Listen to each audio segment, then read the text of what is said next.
Hello and welcome to this edition of Finance and Technology Insights. Eric Buhrendorf is here and I am Brian Williams from Northshire Consulting. He's from EVERNET. So what's happening, Eric? Hey, buddy. How's it going? Good. My little family disruption this week as my son's daycare was closed for COVID-related reasons. So we got that message on Monday night. So they're not opening till the following Monday. So we're sort of piecing things together. My wife's been good to, she's a teacher and she actually had a special segment of COVID related days that she hadn't used. So she can kind of tap into that and not have to use her personal or sick time. And she's been able to take some half days and stuff like that. So that's been very helpful. So yeah, it's been a while. Thing. Yeah. And the best news is like my son's fine. So we tested him. He's negative and he's out in the dirt, playing in the dirt, and they just went to the playground. So we're good. So nice. And our daycare had been very good all the way through. So we've been pretty lucky. So no complaints here, keeping it positive. Just not the tests positive. Keeping it positive. Yes. Yeah, it's been a while since we've had a COVID related disruption for schools for the girls. So when you said that we couldn't record on Tuesday, so we're recording on Thursday, 2 days later. And yeah, I feel for you. It's been a while. So we're kind of living the good life these days, feeling like maybe we're in post-pandemic. So sorry to hear you got that, but glad he's negative and you guys are managing. Yep. So that's good. Yep. Not an issue. So what's going on business wise for you? What's going on? Oh, so we were talking just before hitting the record button, and which is a bad habit. We always do that. I know. The best comment. We should just have it set up to just record as soon as we log in. This greeting is forced because we just did it minutes ago. No, so I'm kind of taking the gloves off when it comes to social marketing. I don't want to call it social media marketing because of social media, so I'm calling it social marketing.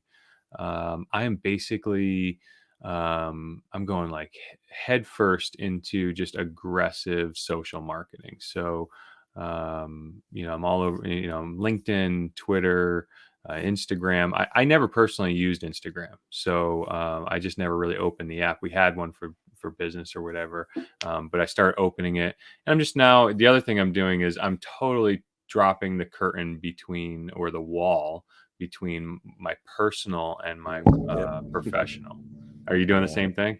Yeah, I've started doing that too. I the way I've done it is just kind of throw in stuff like on the weekend. It's like I think that's important. Just you never know who's on LinkedIn on a Sunday or what's going to hit, but you're not going to, it's not the new Facebook. You're not going to flood your business, social feeds with a bunch of kids of your pictures of your kids. But yeah, I think it adds a little personality. And I think kind of weekends are good days to do that or throw it in once a week. It can't hurt.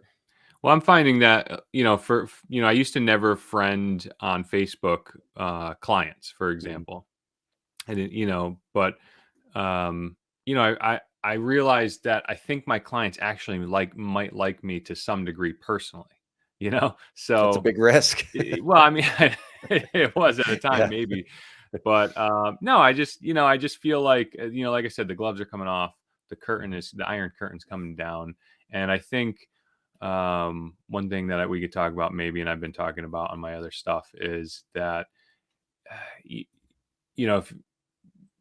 if we go into business because we know we have a skill or a talent or something of value to bring a market, but love it or hate it, if you go into business, you have to be a sales and marketing centric function. There has to be a sales and marketing function in the business. Otherwise it's like a balloon without air in it, so I just, if you start a business, if you run a business, if you're a component to marketing a business, you become a public figure, so to speak. Maybe not famous, but you become you have to put yourself out there. Well, you don't have to, but if you're trying to drive interest into your product, you just really got to put yourself out there. So I just got tired of pussyfooting around.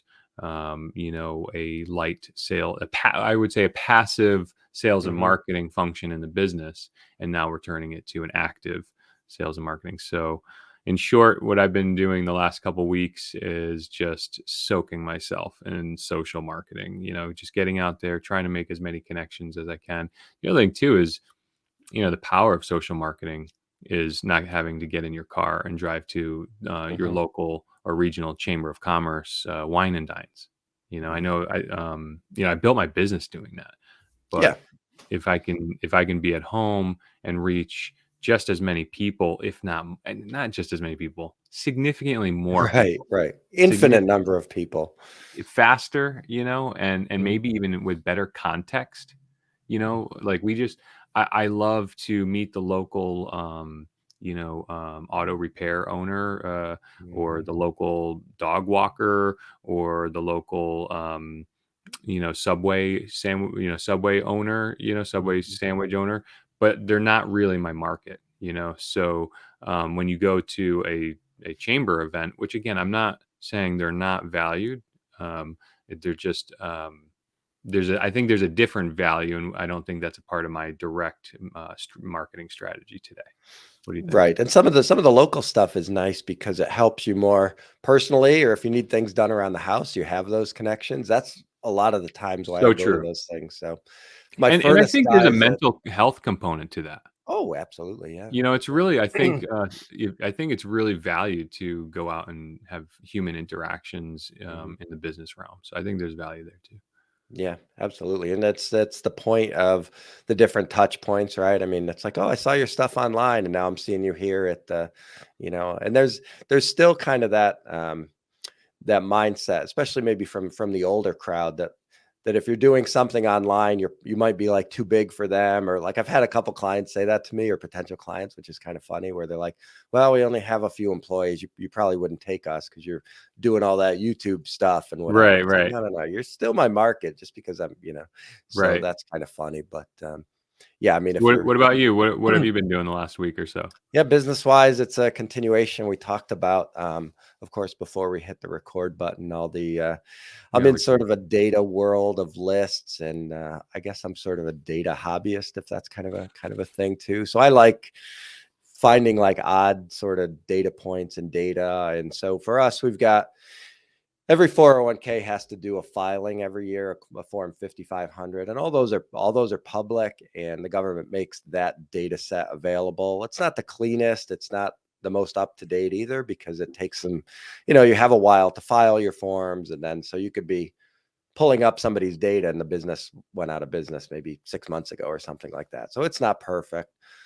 The state does a good job of getting some data out, and then then you're pulling in maybe other data sources like zip code verification type things, or you find that a lot like on the 5500 list, because people are putting those things in manually and they're spelling the name of their town wrong, or they're things like that. So the data is not normalized. yeah, yeah. So, but usually the zip code is. So I'll always keep that list of like zip codes in the town so I can overwrite the towns and things like that. So I've been pulling that data in to ultimately move towards a more aggressive email marketing type campaign to reach out to business owners, as we've talked about here, the My CT Savings and the mandatory IRA program, because we have good data sets on those who have existing retirement plans and they're a market, but then who are the businesses that don't? So it's kind of obviously there's not a list of businesses who don't. So you get a list of all the businesses and then extract the ones who do have plans. And now you've got those two pieces of data that you can kind of market to. So that's been fun for me, is to kind of pull those data sets in and play around with those and see what I can That come up with. But that's cool. um, You're a data guru. You yeah, said you brought that into Access database and started yeah, running queries on it. yeah, I could yeah. imagine what you were doing. I know, it's just funny. It's just, Excel's a great tool for stuff. But I was like, I think what I want to do, I can, you get to pivot tables and Excel and all that kind of stuff. I'm like, all right, what am I doing? Is this really productive to what I'm doing? That's so funny. But it's fun. But What else? What else? sandboxing, right? From your world, you get data and you play around with it. And so you're not messing with your real data or stuff like that. So Yeah, you're preaching to the choir. I mean, I've actually put off a significant component of our marketing function because we have a very powerful business management software that we use, and that tracks our client accounts. And then we have a very powerful marketing software that we use. And so I had to spend quite a bit of time integrating the two of them so that I wasn't sending the same marketing content to my existing customers as I would be to my lead and prospects. And so I'm privy to that. And how about email marketing? Are you doing email marketing yet, or have you're inching towards that, or? I have done some. I pulled back from it for a little bit just to clean up my list because, like you said, you don't want to. Let's say, for example, you have an accountant who is also your client, and then at 10 o'clock in the morning they're getting the email. You send all your accountants, and then at 11 they get one. You send all your clients. So you have to be careful with that kind of stuff too, and make sure your data is good. And Yeah, for sure.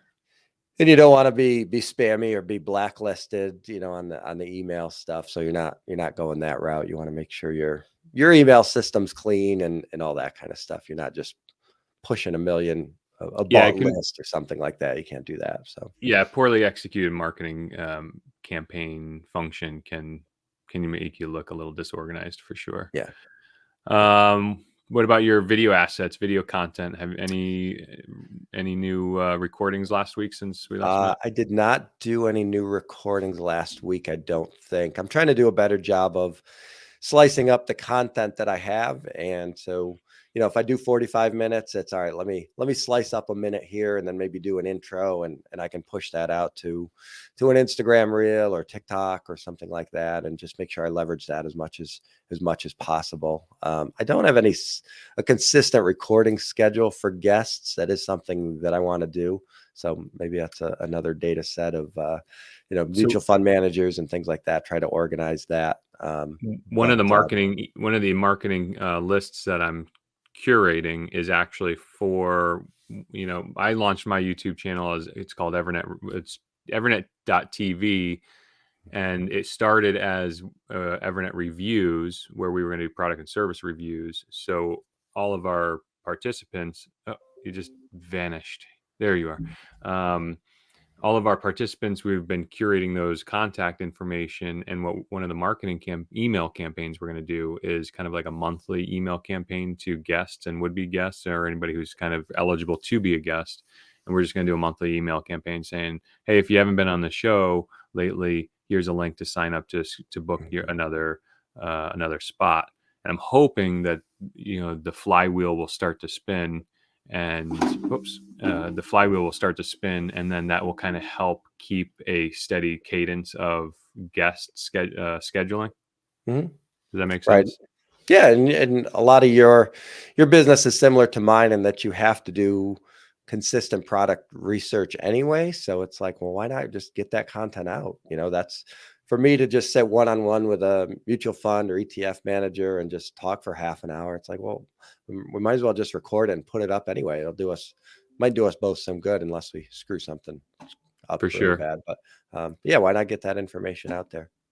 For sure. So the other thing I just did my latest recording was it's so funny. I'm not sure yet if I want to talk specific dates, because we do a recording, and when we drop it, it may not be maybe relevant to the time that we recorded it. We did a recording this week.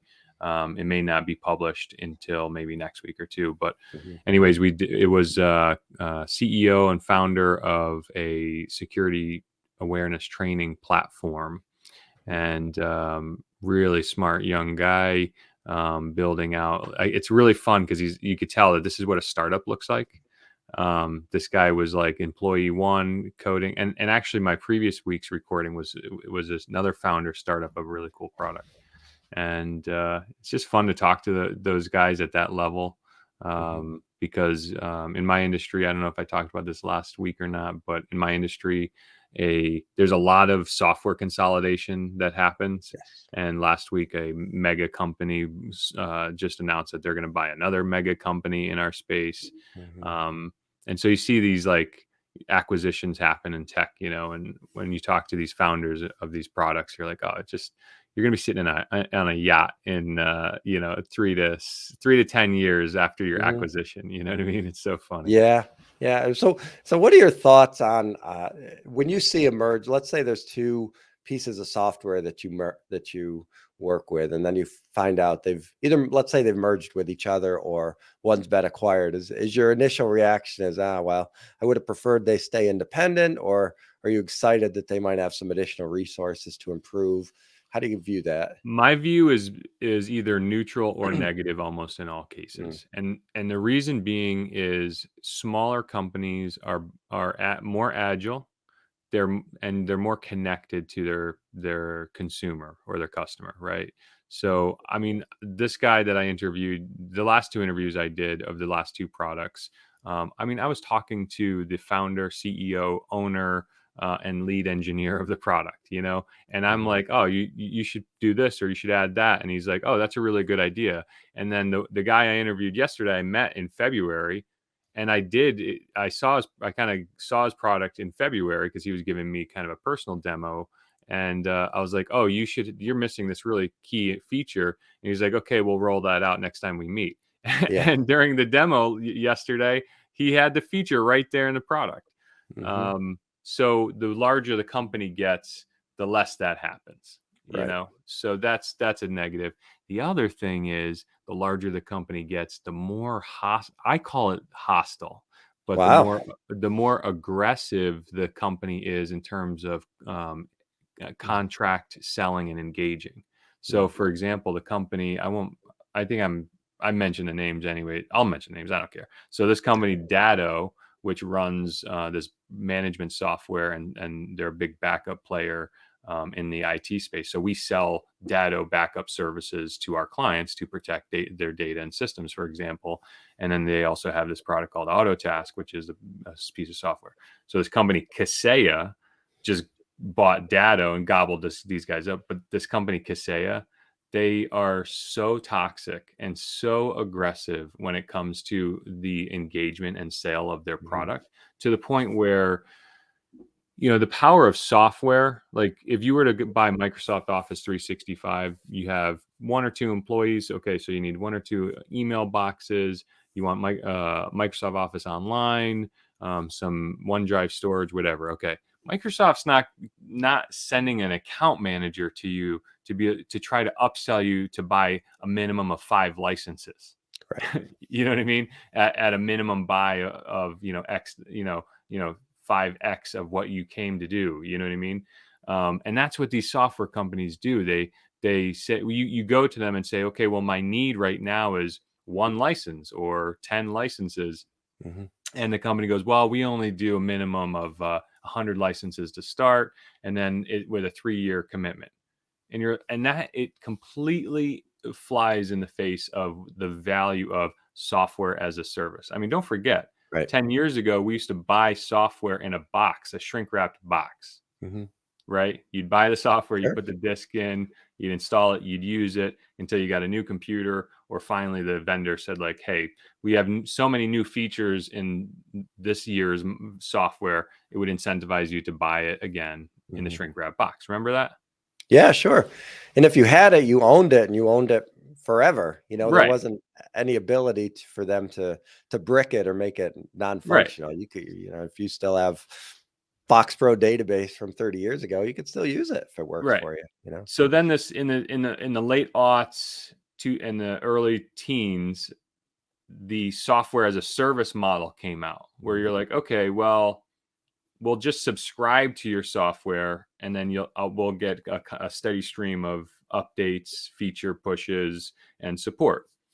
I mhm, remember my entire industry, the IT industry, was like, hell's nah, right? We're like, hell's to the no. That's dumb. That's just a money grab, blah, blah.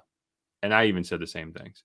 But then when you realize that, oh, wow, if the product is priced right, it really is beneficial to a company because you can acquire the tools you need when you need them. Your company is growing, you get the tool, you scale up your tooling. mhm, If your company suffers a contraction, okay, you drop your units, and your tools scale with you. But a lot of these software companies, and the bigger they are, the more they do this, is they try to get you into this minimum buy. But fortunately, it's not like that across the board. So when you go to a software company online, Calendly, Microsoft Office 365, I don't know, name another famous one, QuickBooks Online, those guys have the character of, okay, here's the per user or per license fee, add drop as whenever you need to. That's the power of software as a service. But in our IT space, so many of these vendors, Kaseya, I'm looking at you, Datto, I'm looking at you. Shame on you guys. It's completely inappropriate. And I even had, and I hope, I don't know if this guy's going to see this, but I talked to a VP at Kaseya, and he asked me for a conversation, and he's like, and he's trying to make the business case for why they would defend. He actually used the term, we like to protect our revenue. And I'm like, yeah. And that is hostile to your customer. Right. And like I said, it flies in the face of the value of software as a service, which is buy what you need when you need it, scale up. We're going to get more, scale down, and So I can go on, and I could keep ranting, but no, I think this is a good discussion, and it certainly is a place where finance and technology come together. And as smaller technology players get acquired, then you get more of the bundling, right? So then they'll package all this stuff together where you can't get that subscription that you had that was $10 a month is now part of a package that's $29.99, and you can't do the suites a la carte like you did before, so that's why they acquire these pieces. Right. I mean, you're talking about the concept of suites, right? So a vendor would have and that's why they keep doing it, right? They try to keep creating value for their market, right? So they have this really great product, let's say a CRM product, and then they're like, wow, well, a couple of these other functions or products kind of augment our main product. So why don't we acquire this company that does that function, and we'll add it to the suite? I'm not against suite stacking, right, from a software vendor standpoint, but each product should be able to be purchased on its own. Yes. And when you start adding other products from your suite library or your product library, it should just be a pleasant it's like, we're here, we have a relationship with you, Mr. Vendor of software. And you also do that here. Yeah, let me take a couple of those too while I'm here. But what they end up doing is this, like, you're in this relationship with product A for 2 units for 3 years. You hire 2 more people. Great, your business is growing. So now you need 2 more units. So what they do is they give you the 2 units, and they renew you for 3 years more starting on that day. And then you're like, oh, well, we had to let Susie go because it wasn't working out, or we lost a client or whatever. So now we only need 3 units. You call that vendor and be like, hey, we want to drop a unit and be billed accordingly. And they're like, oh, well, you're kind of you're in a 3-year contract for 4 units. I mean, it's just hostile. You know what I mean? Right. Yeah. You're in the package that's 5 to 25 employees. So because you go from 12 to 11, it doesn't make a difference. Yeah, it really upsets me. And the suite packaging, I've always said that each individual product in that should be good enough to be a standalone product. You don't want to be in a CRM and say, well, I've got to use their crappy emailing tool because that's what's built into the CRM. It's like, no, these should be good enough to stand on their own, and you should be able to buy them on their own. Yeah, and that buying experience should be like that. We, like I've mentioned a bunch, we use Zoho CRM Plus as our CRM, and that's a perfect example of a vendor that has done acquisitions. Although they say in their marketing material that they've built all of their products in-house, I can't believe that's true, because you can obviously see that, like, the integrations between all of their modules feels like different products. So, and they're trying really hard to kind of merge that and make that easier to move the data across their tools. But you can kind of come in with, we went in using their Zoho social tool, and that is how we backed our way into their CRM product and their email campaigning product. And, you and I discussed this so many times. Like, no company is everything, right? So, Zoho's not perfect, Hootsuite's not perfect, HubSpot's not perfect, Mailchimp's not perfect. So you end up kind of having to settle in with a vendor and kind of work with it. But my point is, they're a perfect example of, you can add drop your licenses per module per diem, so they're not, it's not that minimum buy-in, it's not, the long-term commitment, that sort of thing. So that's Right. why They try to those companies try to get you to buy the year package or 2-year package, but they give you such a significant discount. They'll be like, we'll give you 3 months free if you pay for the year up front. You're like, all right, I'll do it. I hope it I works don't out. But mind if they do that, me but they neither. should give a refund for the unused balance if you reduce your usage count and Mhm. or separate from them. And many of the companies do that. So if you do your annual purchase, many of them will actually, if you're like, listen, I'm not going to finish out the term of this thing, they'll actually give you a refund. They'll just take away the savings that you would have saved. And Mhm. honestly, I think that that's probably fair.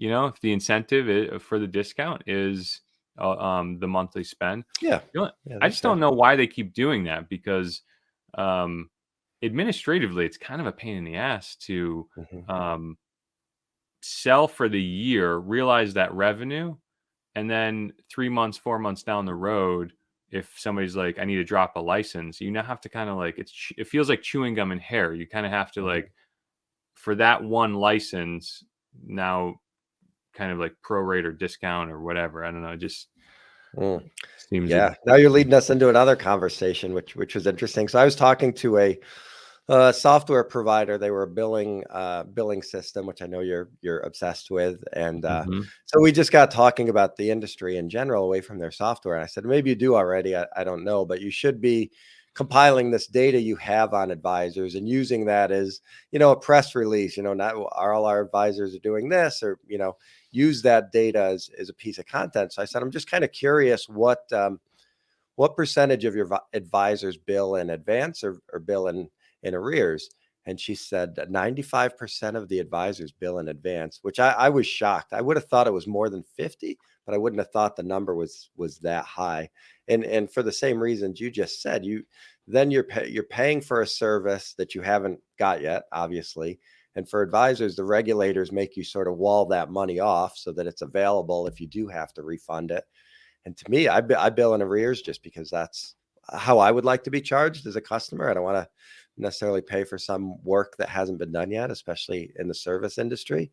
But I was shocked to see the number that high. But yeah, and then advisors have to do partial refunds if a client leaves and all that kind of stuff. And her logic was that it was mostly newer advisors and they wanted the revenue up front versus in arrears. But to me, after a few years, that evens out. I mean, maybe that first billing cycle, yeah, of course, it's you get it 3 months in advance, but after that, so Yeah, your I thought point. that was an interesting discussion.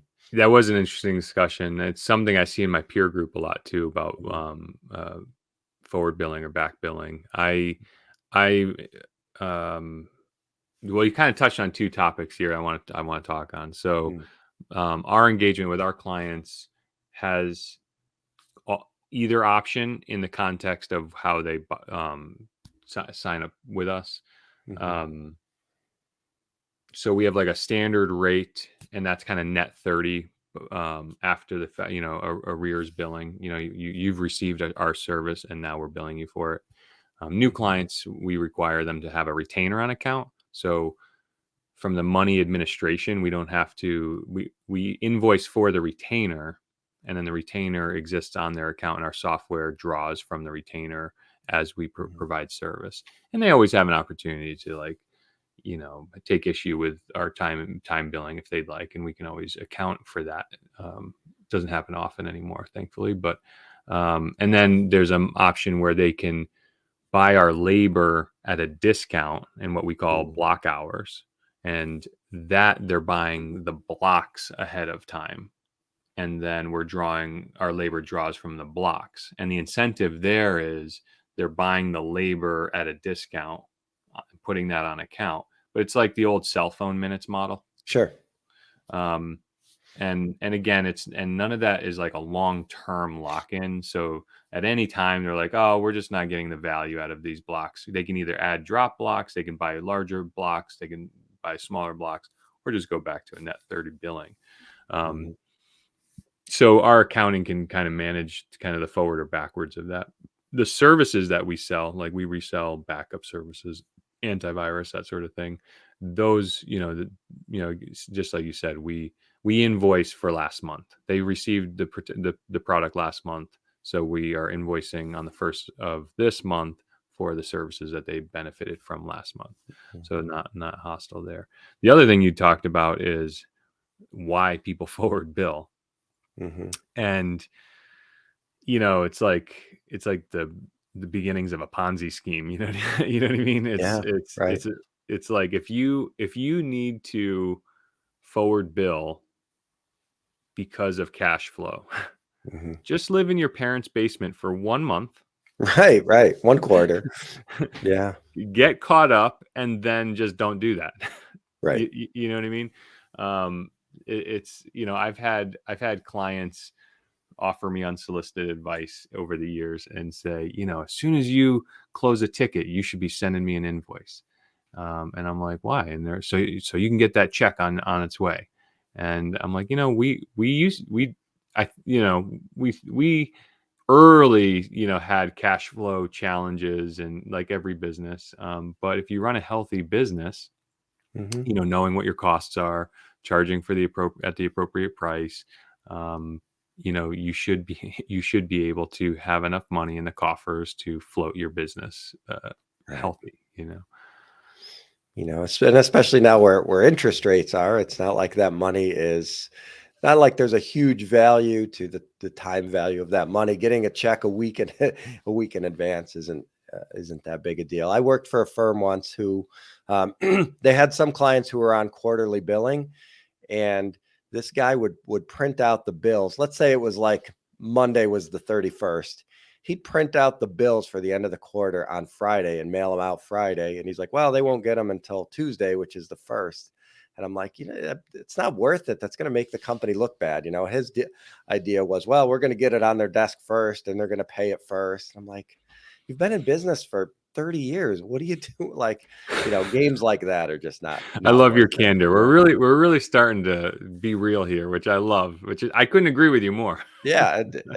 Like if I'm working with a company and I get a bill that's dated, March 31st, and it's got a postmark on it of March 28th, and I get it on my desk April 1st. It's like, dude, that guy's going to the bottom of the pile. I am not playing his game. I'll pay all the other ones first, and I will pay him.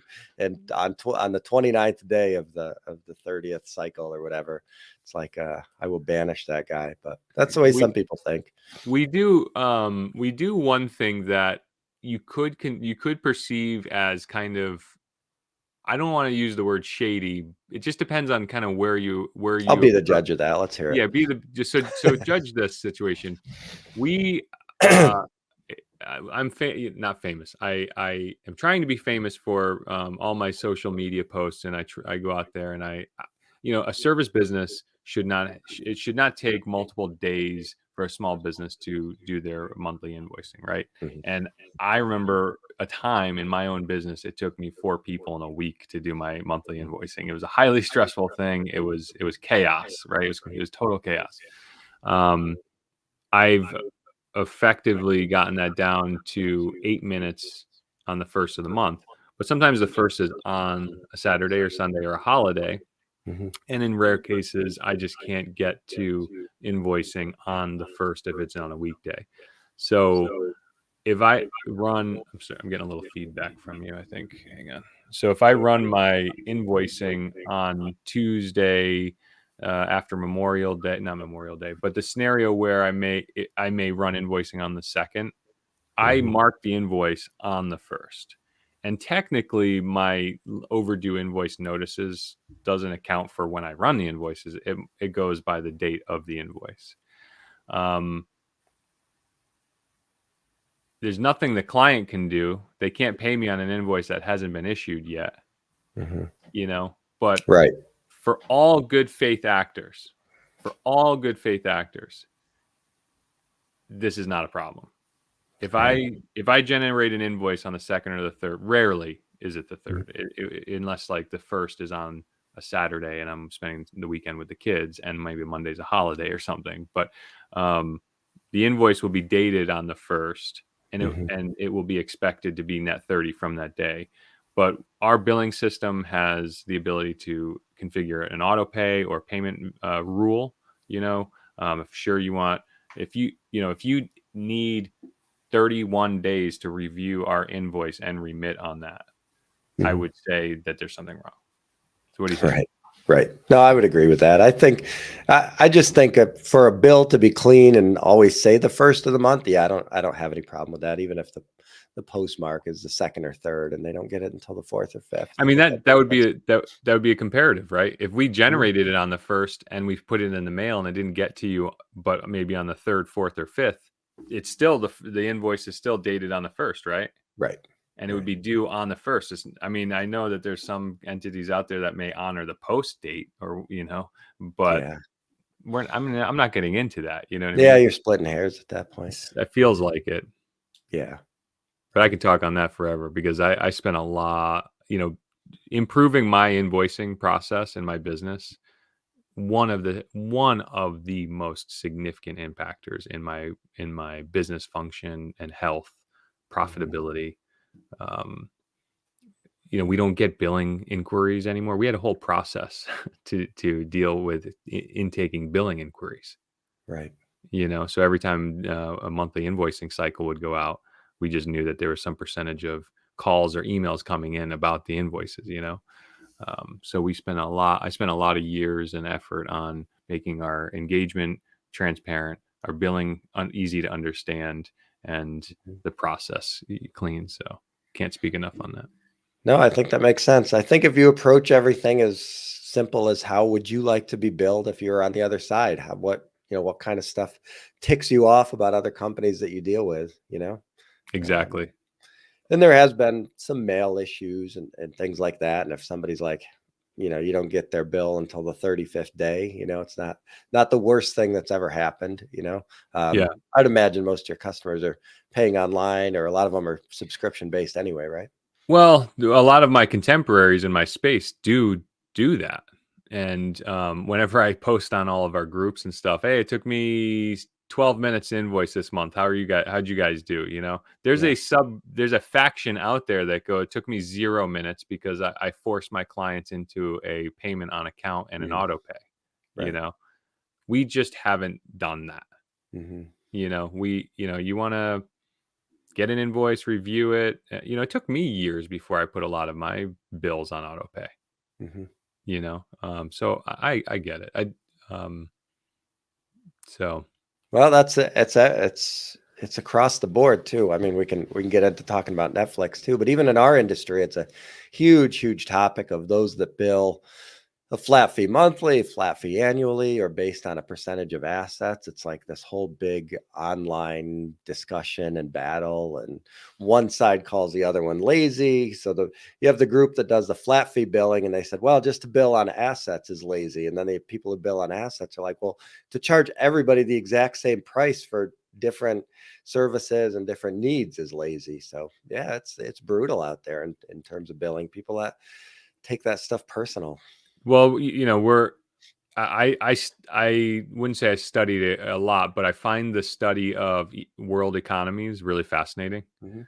So stop me if you've heard it, but you've got, and you probably know more than me actually in this context, but what do you have a manufacturing economy or a raw materials and mining economy, then it grows into a manufacturing economy. Then what's after manufacturing? Is it retail and then service, or Retail service, yeah. and then it ends in service, right? So a mature economy like the United States and Europe is considered a service economy, right? We don't dig in a whole, I mean, there is some, but in large part, we're not digging raw materials out of our earth, and we're not processing Mhm. them in manufacturing anymore. So I find that kind of study really fascinating because that's kind of come up in probably when we were born, I don't know, in the 70s and 80s, that manufacturing was just offshoring at that time, right? Right. And so the United States was transitioning to a service economy: doctors, lawyers, accountants, consultants, all that.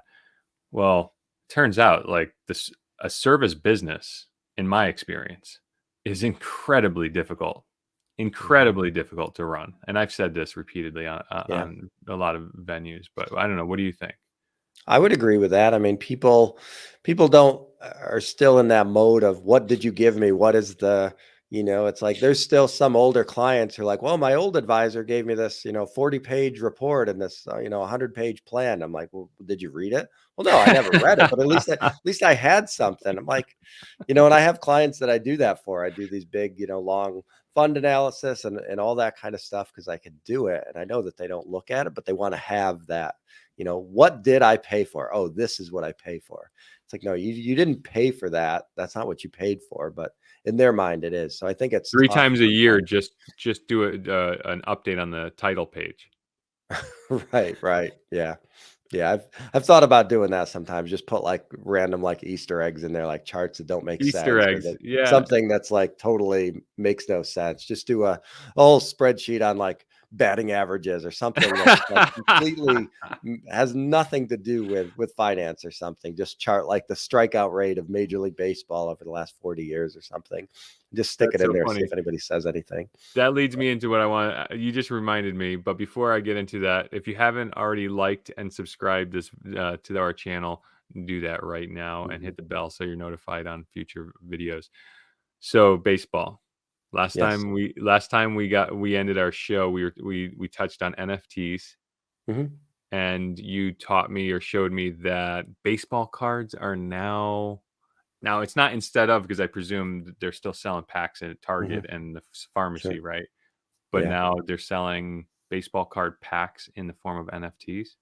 Yeah, absolutely. Yeah, Talk they've about they've that. started doing that. That was it's a system called Candy, I think it is. And I had mentioned to you, I said, I'm just going to buy a pack and see what happens. And that was they were released the day that we did our last show. So that must have been like what was it, the 12th, I think it was 4/12. And by the time I got around to do it, I had a client call and a couple things to do. They were sold out. So that's That the is whole idea of crazy. NFT, right? There's a finite number of those and they were gone. So I think what they're going to do is they're going to release certain packs. I think they did something. So 4/15 is Jackie Robinson Day. That's the anniversary. This year is the 75th anniversary of his first game. So I think they released something around that. And then I think they're just going to do different packs as I kind of make the air quotes there for maybe like some legends or as we come up on anniversaries or, as the new players come up or whatever. But it'll So be interesting. so I mean, this is a lot this is a lot to unpack Yeah, a lot to right here. unpack. Yeah. So and if you will, let's just loiter on this topic because I find Sure. this so fascinating. Okay. Yeah. Um, First of all, I'm not trolling you. I'm, Mhm. as your friend. I'm not even teasing, but I just find it so fascinating because I think when I see you talk about it, I think I I feel like you see some value in this digital asset, right? I see value in it from an educational standpoint. So one of the things I'm always But not on cognizant the of is consumer side. no, I don't think like that I'm going to buy these and they're going to make me we're going to retire on it or I'm No, going to no, not pass even these as an investment NFTs or vehicle, but is there a little piece of you, Brian, that wants to possess this digital asset? from just from a hobbyist Yeah. standpoint, sort of, I See, guess. I knew it. Yeah. I knew it. Yeah. And I love Yeah. that. That's the thing I Yeah. love because I'm like, I'm not a baseball card purveyor, like Yeah. I don't collect these things. And my son was like a Pokemon like hoarder Mhm. of the cards, right? But I just find that so fascinating. And they've gone digital too. I think Well, that's the other thing that sort of I'm like they're actually using the and this is what I always found fascinating with these Pokemon cards. It's like it's manufactured limitation. mhm. Or what's the term I'm trying to think of? Scarcity. What is it? Scarcity. Scarcity. Yeah. Yes, scarcity. It's manufactured scarcity. I mean, Apple does it with iPhones, right? They Sure. when they first Mhm. release a hot iPhone, it's like, oh, order now because it's, and Tesla has it, but I don't think that's intentional. I think they just literally can't make enough cars based on Right. their Yeah. supply constraints. But these cards have, so like this digital NFT of this baseball pack, you said it went on sale. You and I saw it, right? You showed me it. I was like, that's awesome, for all the reasons why that's awesome. Yeah. And then you didn't pull the trigger on it. And then later that Didn't. day you texted me and you said that they're all sold out and now they're on eBay, these digital things. Well, they've already built the secondary marketplace, so you don't have to go to another site. So you can go on and buy even the resale of those packs that people have purchased. So I guess, and I'm just kind of guessing here. I'm certainly not an expert on this, but I think what happens is you can buy the packs and you can keep them closed, so to speak, and then you can resell the pack. So you don't know what's inside, and you can resell that. You can actually simulate not opening your baseball, like the pack. Yes. Yeah.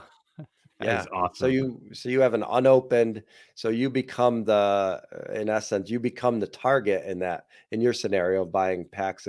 You're buying the unopened packs and then you're reselling the unopened packs to somebody who will in turn open them, or in the business they call it ripping, who will rip them and Which is see what's obviously a inside. play on the concept of opening a pack of Right. cards, right? Yep. Yep. I So mean, you're buying packs of those deals. So what happened was that people were buying those as they became available on the 12th, immediately relisting the unopened packs that they just purchased for. They were going, so originally they were going for $4X, right? $50 retail, and they were selling for $100, $150. I don't know what they are now, or even if they're still available. But there's already that secondary marketplace Could you give us the exercise of, can you pull that up and just see right now what let's that see if I can do $50 that. digital item is? And let me just say, like, this is so fascinating to me because I appreciate you being honest and saying, like, as a consumer, you see the allure to it, because I can't give that context. But I think it's so fascinating because of the economic piece of it. Right. And from a consumer, I almost do it. One of the things I started to say is I'm afraid you never want to be the guy that like gets over that hump where like everything new is stupid and every new piece of technology or Right. whatever. I can It's like, appreciate that. yeah, it's like I want to see how. I don't want to be the guy that's like, oh well, Atari was the coolest and the video games now stink and they're blah blah blah. It's like, no, video games now are better than they ever were. Or like, you get it in the sports world where like, well, the NBA is not what it was when I was a kid because Jordan and whatever. It's like, right. These players now are far more athletic, and the game may not be what you like, but I mean, good players could play in any era. But anyway, so you can see the screen, right? So we see your screen. You're on some website. So it looks like so we kind of learn on the fly here. So you can see that there is unopened packs here. So I think these right here were originally listed for 50. And so now people are selling the unopened packs for person is selling it for $85.99. This person's selling it for $79. So what site is this? Is this the aftermarket or the secondary market? Yeah, so this is Candy. This is mlb.candy.com. So now this is somebody that's opened the pack and has this card of Ross Stripling, and you probably never heard of him, and most people haven't, and that's why his card is only 99 cents. But this is a digital baseball card? Yeah. So what did I say to you last week when I saw this? Like, this is why my mind is being blown to me, because I imagine my father described what his father said when bottled water was being sold for the first time. Like he said, my grandfather was like, he was beside himself. He couldn't understand the notion of somebody buying a bottle of water, because water was free, Yep.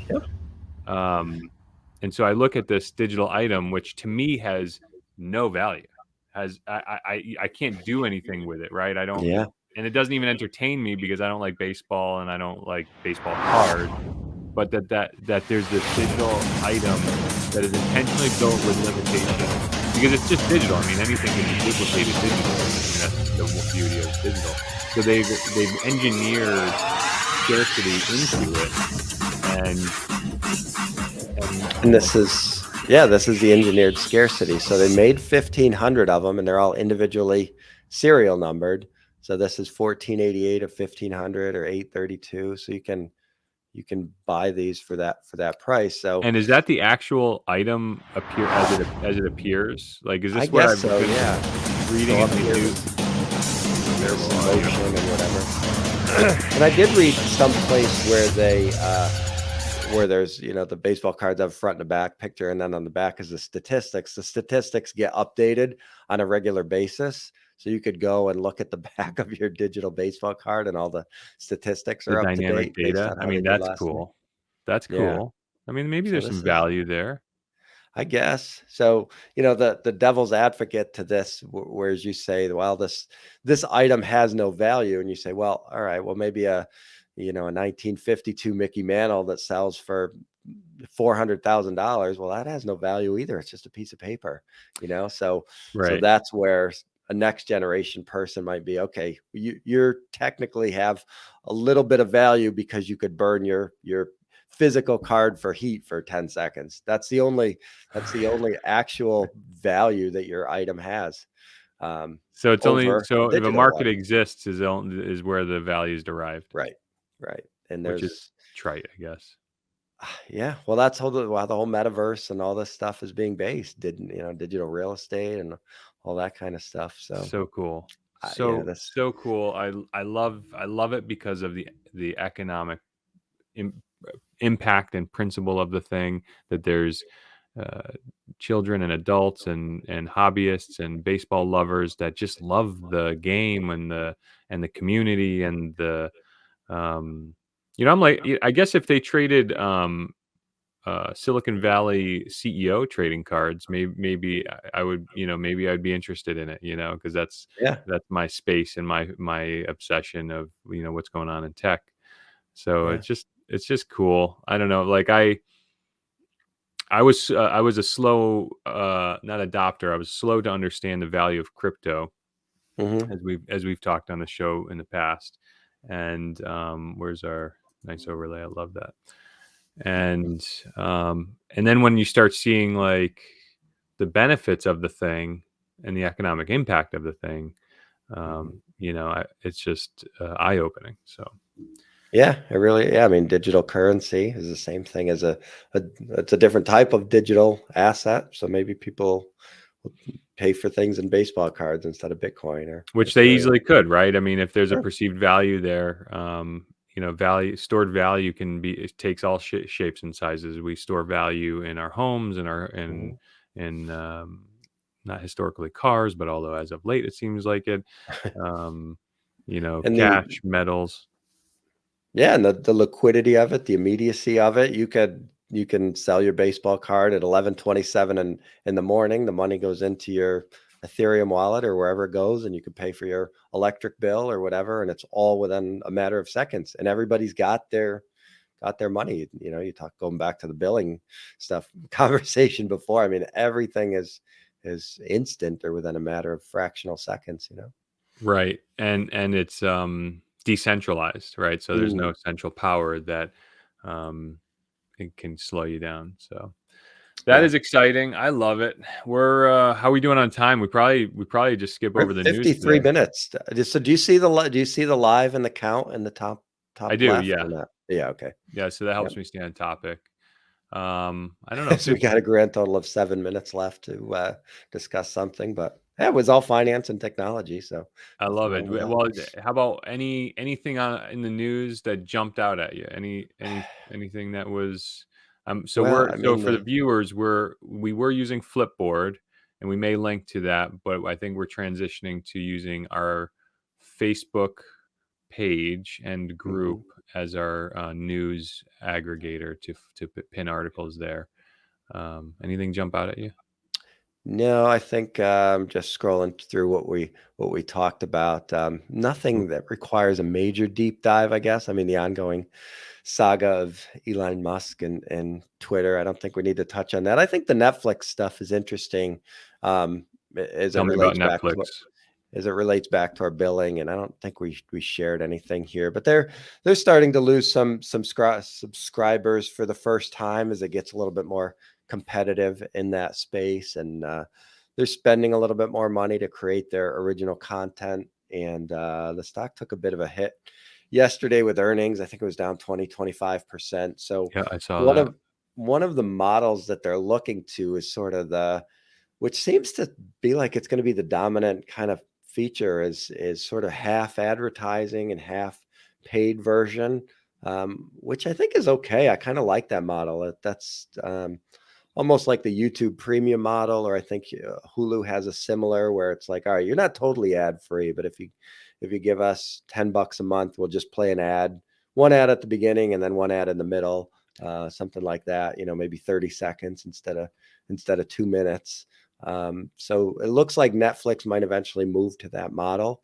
One thing I thought was interesting, though, some of the commentators were like, well, this is going to take them a while to get this stuff up and running, and they're new to advertising. I don't buy that at all. I think if they me either. wanted to, I mean, like adding ads at the beginning of a movie, or I think the movies are going to be tough. So I think people who binge watch shows, I mean, The Office isn't on there anymore, but that's a little bit easier to stomach. But I don't know if you can get, halfway through a real intense movie and then get, you have the commercial pop up on the screen. So maybe it'll have to be a little more subtle. Maybe it's a scroll, maybe it's a sidebar, maybe it's I mean, would you watch The Dark Knight for free with a 5-minute aggregate commercial? A lot of people might do that. Yeah, I guess they might. Yeah, and maybe if it's kind of a split thing. So Netflix historically, commercials were a great pee break. Yeah, I could see that. Yeah, I mean, how many people? Even if you're watching, these movies are too long anyway, but that's another discussion for another day. The last Batman movie was crazy long. Oh my god. Yeah, I mean, you can't sit there for 3 hours anyway. So a lot of people are watching these maybe in a couple different batches over a course of 2 evenings, or one before dinner, one after, or so. But I would go back to questioning the effectiveness of the ads. I mean, part of what keeps you locked in on TV in the old days is you may not be entirely sure how long the break is. So you sort of had to watch. But if every show you watch every sitcom you watch on Netflix is going to be led by a minute worth of ads, well, you're just going to click it and then you're going to go into the kitchen to get your popcorn, and then come back. So I don't know if I was an advertiser, if I would pay top dollar for those ads at the beginning. I mean, you'd want the more disruptive stuff, I think, in the middle, but I don't know. I think they'll roll it out sooner rather than later. Yeah, I think I agree with you. It's not a far leap to think that the revenue their revenue goals probably will drive them to having some ad supported version of their channel. And like all the other channels, I mean, it's not, I pay for YouTube Premium, so we don't sit through YouTube commercials because we watch so much YouTube content now on our TVs. I pay for the Hulu Premium, so we don't have Hulu commercials. So it's not a far leap to think. The only thing is, I mean, they have to compete with their content. And I think Netflix has earned itself a little bit to be kind of like, oh, they've got great documentaries, but kind of the rest of their stuff can be kind of B grade, Well, originally they were the first ones on the block, and they had everybody else's content because it was there. But as all these other avenues have put out their own channel, they've all pulled content. You want Disney, you go to Disney. You don't go to Netflix. So all that they have to create their own content, and it's been hit or miss. Yeah, it was interesting. Say they did. They had a net loss of 200,000 of subscribers. I'm going off my memory here. I did see the headline in the article yesterday, and their stock dropped 25% on that news. But I think that also because they gave an outlook for the next quarter that they have headwinds ahead. So I think they said they may even expect a further 2 million subscriber drop in over the next quarter, maybe. So, fortunately, I'd have to go back and look and see how many they added early pandemic, because it might just be some of those people peeling off who were home all day and maybe they're not. Well, they attribute, I think, some of the loss to they pulled out of Russia. Yeah, that's part of it too. So they were impacted by pulling. They were one of the businesses that pulled out of operating in Russia due to the Ukraine conflict. So, this is what's so good about a market. There's, the markets don't always go up. So there's, there's challenges and markets go down, and that's what breeds ingenuity and invention, and it's a healthy market. So I suspect Netflix will be motivated to curate and produce better content and a better experience, and that will benefit the consumer, I think. So Right. In a perfect world, you have businesses' goals aligned with what consumer wants. So Netflix is sitting there today saying, how do we create better content? How do we provide more value? And that's what the customers want. How do we watch better content? So imagine that. how about What do you that? say? You want to bring us out? Yeah, it's a good way to go. So I'm Brian Williams from Northshire Consulting, which is an independent advisory firm in Connecticut. And we work with individuals and small businesses to help them get their retirement plans up and running. And you can find us at northshireconsulting.com. You can book a consultation there. Most of our social media channels are 401k and beyond. That's YouTube, Instagram, a little bit of TikTok, a little bit of stuff here and there. So follow those if you'd like. And Eric got his stuff coming up. And I'm Eric Buhrendorf, CEO of EVERNET Consulting, America's #1 IT services company for professional businesses. If you run or own a business and need support running your IT function, go to evernetco.com and book a discovery call with me, and I'll give you an hour of my time to talk about what pains you and see if we can add any value or help you in that effort. Our social, we're all over social, which I would suggest you probably just go to our website and find them. But I think we're EVERNET or EVERNET Co on all of the big social networks. So thank you, everybody, for joining us. Brian, always a pleasure. I'm glad we got it in this week, despite a little setback. And we do record on Tuesday mornings, and I think we publish on Wednesday on most weeks. And that's a pretty good cadence for us. So find us on YouTube. This is Finance and Technology Insights with Brian and Eric. All right. We'll see you next week. See you next week, buddy.